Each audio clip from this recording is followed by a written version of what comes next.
Bonsoir à vous. À chaque jour, pratiquement son frisson dans le monde du médicament, même si on nous dit souvent que c'est au nom de la transparence d'ailleurs.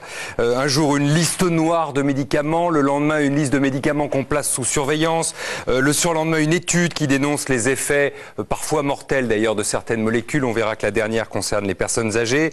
Et puis, un jour qui suit encore, on nous dit qu'on va faire une grande réforme et qu'on va faire un grand ménage. Eh bien, il est temps justement de faire le tri et c'est ce qu'on va faire ce soir dans cette émission dont le titre et médicaments, le grand inventaire. Vous pouvez évidemment dès maintenant poser vos questions SMS et on va en parler avec nos invités. Nicole Delépine d'abord. Bonsoir. Vous êtes pédiatre, cancérologue, chef de l'unité d'oncologie pédiatrique de l'hôpital Poincaré à Garches. Vous avez publié La face cachée des médicaments chez Michalon. Marc Girard, bonsoir, médecin spécialisé en pharmacovigilance. Vous êtes consultant, vous avez été consultant pour l'industrie pharmaceutique. Pareil que vous êtes moins bien vu depuis que vous avez publié aux éditions d'Angle Médicaments dangereux, à qui la faute? Robert Langlais, bonsoir à vous, journaliste. Vous avez mené de nombreuses enquêtes sur les lobbies, et en particulier le lobby pharmaceutique qui vous occupe en ce moment. Vous préparez avec la biologiste Marie Grossman un livre intitulé « Danger sur nos neurones » qui sera publié chez Actes Sud. Et puis Claude Rambaud, vous êtes présidente du Lien, bonsoir madame, qui défend les patients et les usagers de la santé, par ailleurs administratrice du collectif interassociatif sur la santé, qui regroupe une trentaine d'associations. J'ai une question à vous poser d'abord, parce qu'on veut faire le ménage, il faut connaître le chiffre. Bien. Combien il y a de médicaments sur le marché aujourd'hui en France, Nicole Delépine? Moi, j'aurais dit de l'ordre de 13 000, mais voilà. Mais effectivement, c'est pas très clair. C'est pas très clair? Non, c'est pas très clair. Les laboratoires disent 5300. Parce qu'il faut savoir de quoi on parle. Si on parle des médicaments commercialisés ou des 25 formes du même médicament commercialisé aussi sous 25 noms, des associations thérapeutiques qui peuvent être... on peut associer plusieurs médicaments et ça compte comme un nouveau médicament. Donc je pense que c'est beaucoup plus que 5300, mais vraiment absolument aucune garantie de cet ordre-là. Vous avez un chiffre plus précis? Non, mais je pense, pour des raisons, je crois que c'est difficile à avoir un instantané, ne serait-ce que parce que personne ne peut empêcher un fabricant d'arrêter, par exemple, un médicament, etc. Tout dépend si on compte les associations, si on compte différentes formes. Et je crois que de toute façon, pour le sujet du débat de ce soir, le grand problème, c'est il y a combien de médicaments qui rapportent beaucoup d'argent. Et là, je vous assure qu'on va beaucoup rétrécir le débat. Ça, on va en parler, c'est promis. Mais vous mesurez tous les quatre, vous le savez mieux que personne, vous connaissez ça par cœur, qu'on est en train d'essayer de faire l'inventaire des médicaments dont on ne connaît pas exactement le nombre. On sait qu'il y en a 7000 qui ont été évalués avant 2005. Ouais. Donc il y en a forcément 13 000, plus de 7000, 5300. Avant 2005. Ouais. Et je crois que c'est un peu plus de 10 000 aujourd'hui, reconnus par l'assurance maladie. Roger Langlais, je vous rends votre vrai prénom. Oui, merci. 7500 évalués à court terme. On aura sûrement l'occasion d'en reparler.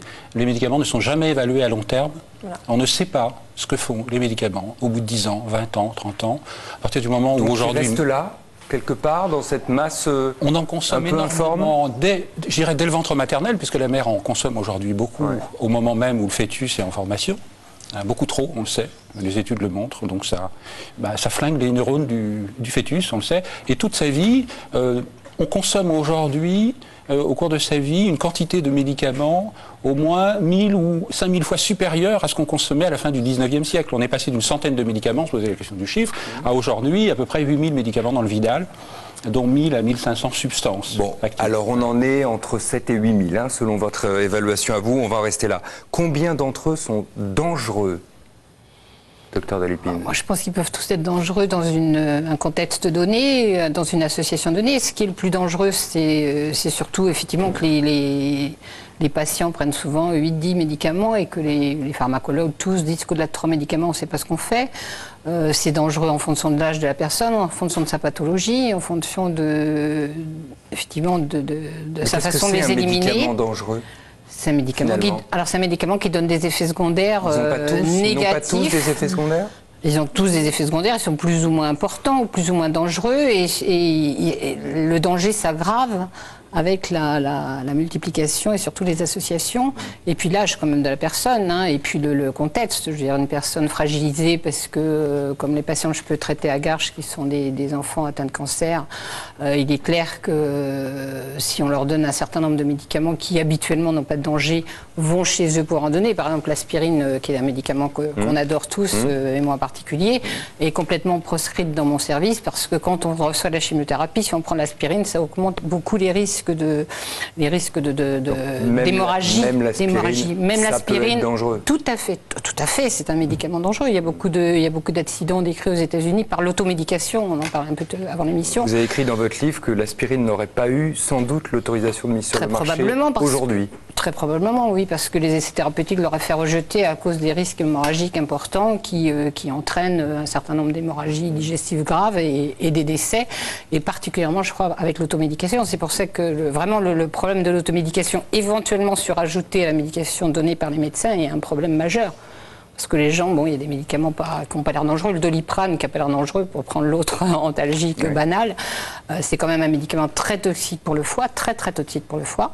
Et associé à d'autres médicaments ou à une fragilité parce qu'on a telle ou telle maladie, ça peut entraîner des décès. Moi, Oui, je veux rebondir sur ce que disait Nicole. C'est-à-dire, il n'y a pas de médicament dénué de risque, mais de même que dans l'environnement, il y a des réactions. Tout le monde sait qu'on peut être allergique aux cacahuètes, allergique au sperme, etc. Bon, donc voilà des exemples qui montrent à quel point une substance exogène peut être dangereuse. Donc le vrai paramètre pour discuter d'un médicament, celui qui est constamment oublié par nos autorités sanitaires, ça n'est pas est-il dangereux ou est-il efficace, c'est le rapport bénéfice-risque. Alors nous avons ici une cancérologue éminente qui effectivement a des patients qui vont mourir et pour lesquels on peut prendre quand même un certain risque.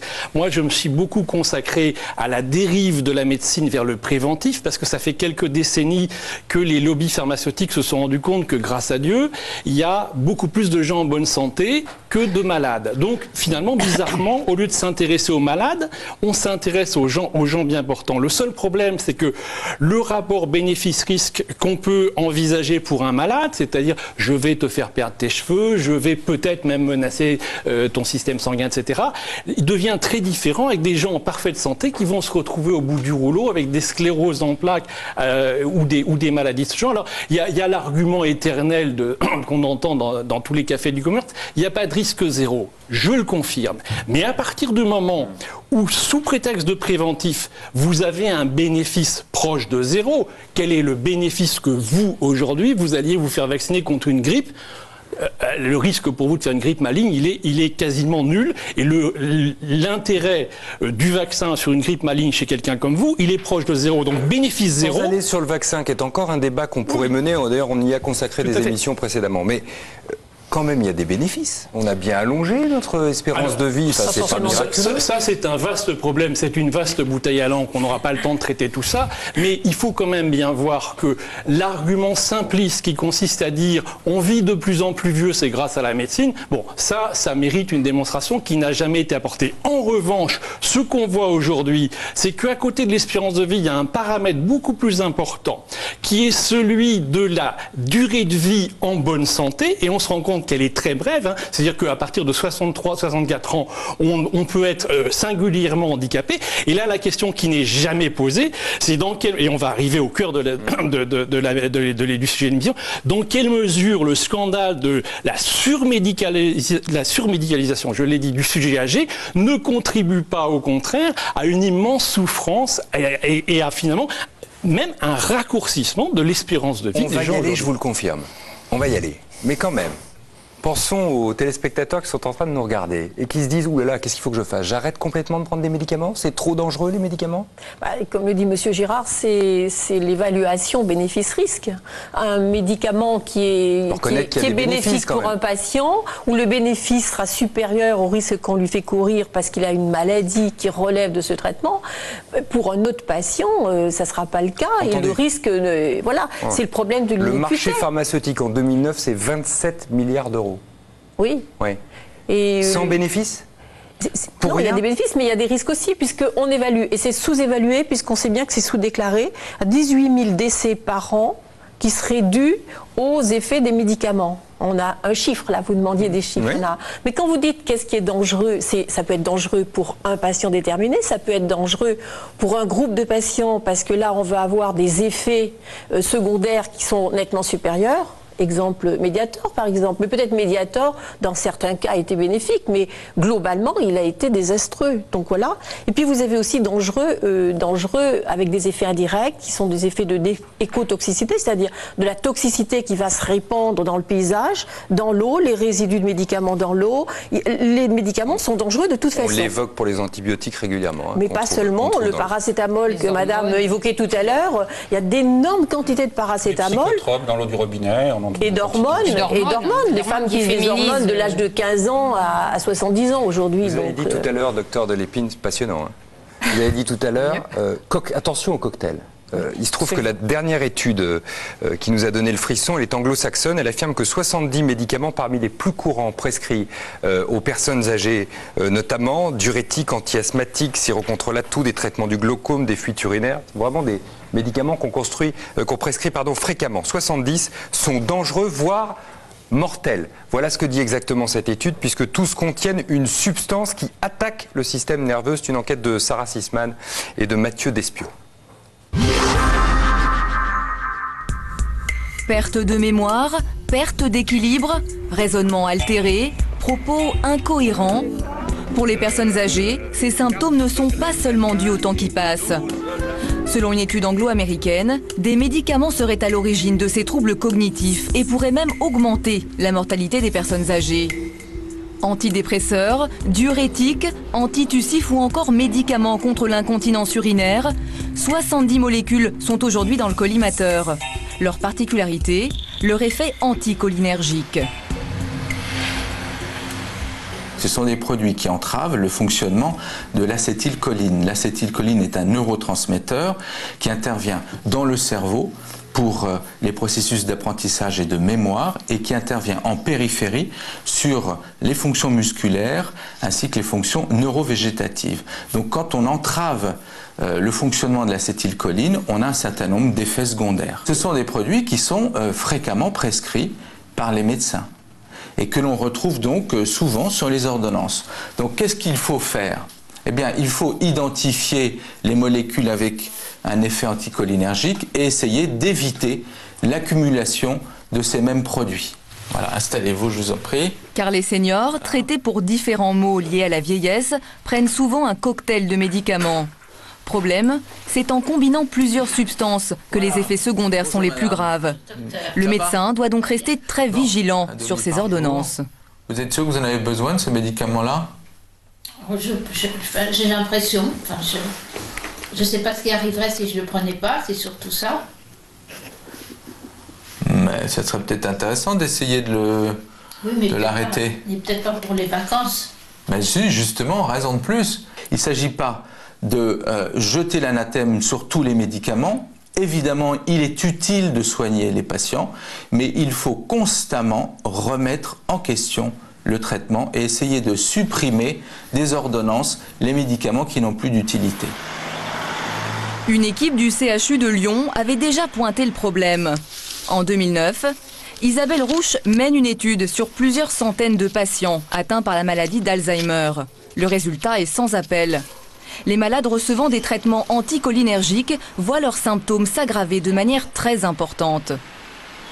En fait, c'est comme si leur maladie avait pris 2 ou 3 ans d'évolution à cause de ces traitements.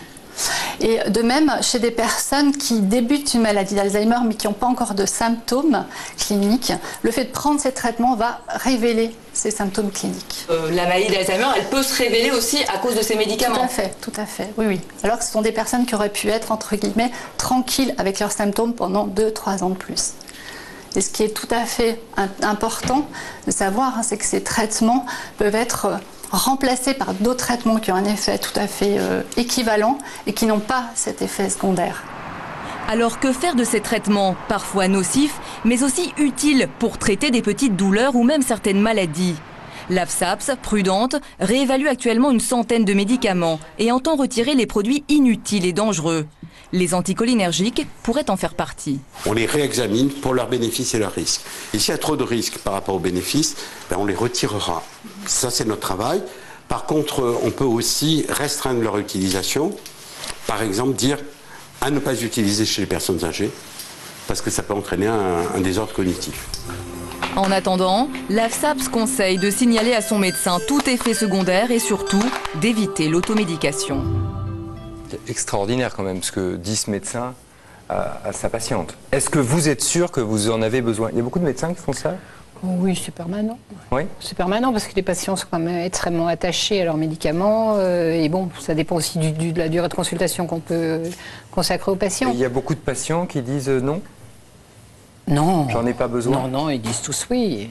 Il faut arriver à les convaincre que c'est inutile et que c'est éventuellement toxique dans l'association donnée. C'est pas très facile. En plus, en général, ils réclament plutôt d'autres nouveaux médicaments, en particulier tous les médicaments qui ont eu droit à de la publicité à la télévision. Donc ça, faut faire, enfin, pas de la publicité directe, puisqu'en France, il n'y a pas de publicité directe, mais suite à des vues à la télé, dont on parle à la suite de congrès scientifiques, par exemple en cancérologie, c'est quand même tout à fait banal. Donc je crois que ça, faut faire très très attention à la publicité, où en général, on rapporte des choses justes. Dans une étude précise, on dit que ça augmente de, je sais pas, de 50% la durée de vie du cancer du pancréas, mais quand on passe d'1 mois et demi à 2 mois et demi, c'est pas forcément ce qu'attend ni la famille ni le patient. Donc je crois qu'il faut être extrêmement vigilant sur les rapports des congrès. Et puis, si je peux aller plus loin sur ce qui vient d'être dit, être vigilant sur le fait d'enlever des molécules connues avec des effets secondaires évidents. C'est peut-être quand même plus dangereux que de mettre de nouveaux médicaments à la place qui vont peut-être être encore éventuellement plus toxiques. Donc on est un petit peu prudent. Il vaut mieux garder les 70 médicaments dont on vient de parler en connaissant les effets cocktails dramatiques.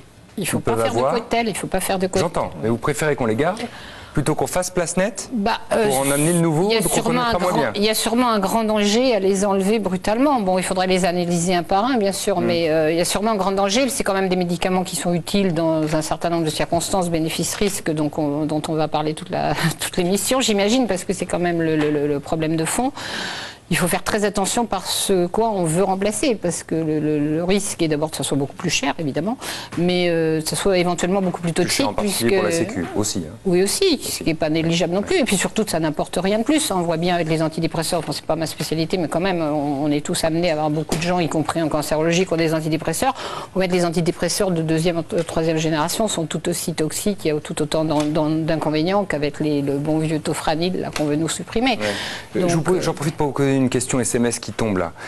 Que peut-on faire quand on a une maladie qui ne se traite qu'avec des médicaments dangereux? C'est une sacrée question, ça. C'est bénéfice-risque. On a déjà répondu, c'est-à-dire qu'il n'y a pas de médicament qui soit dénué de risque. Toute la question, c'est quel bénéfice vous attendez. Alors tout à l'heure, vous avez parlé des bénéfices, mais il y a aussi le bénéfice statistique, c'est-à-dire prenez par exemple les antihypertenseurs. Bon, quand on regarde les grosses études épidémiologiques, peut-être qu'il y a un certain bénéfice et qu'on réduit un certain nombre d'accidents cardiovasculaires, mais le paramètre pertinent, c'est ce qu'on appelle le nombre de patients à traiter. Par exemple, bon, je cite de mémoire, hein, je sens vérifier, mais par exemple, pour diminuer un infarctus du myocarde, on va traiter 100 ou 200 personnes. Alors, si vous voulez, ça renvoie quand même, effectivement, là encore, à un rapport bénéfice-risque, c'est-à-dire, est-ce que pour un bénéfice statistiquement significatif, mais à l'échelle individuelle mineure, vous êtes prêt à prendre des médicaments qui immédiatement vont altérer votre qualité de vie. L'exemple le plus flagrant,